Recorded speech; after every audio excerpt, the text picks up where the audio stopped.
Gall gwaith dwys iawn sy'n heriol yn emosiynol fod yn werth chweil, ond gall hefyd effeithio ar eich meddwl, eich corff a'ch perfformiad. Mae hunanofal ystyriol yn y gwaith yn gwrs sydd wedi'i gynllunio i'ch helpu i adfer cydbwysedd, i feithrin gwydnwch ac amddiffyn eich hun rhag chwythu plwc.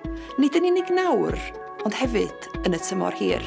Byddewch o hyd i ymarferion pwerus sy'n seiliedig ar ymwybyddiaeth ofalgar a thosturi, a fydd yn eich helpu i ymdopi â phwysau yn y gweithle gyda phwyll wrth aros mewn cysylltiad ar hyn sy'n wirioneddol bwysig. Gyda dulliau sy'n seiliedig ar dystiolaeth wrth wraidd yr rhaglen hon, mae'n cefnogi rheoleiddio emosiynol ac yn eich helpu i ymateb eich hun ac i eraill gyda mwy o dosturi. Mae hyn yn fwy na rheoli straen, mae'n ymwneud â thyfu eich gallu i ffynnu.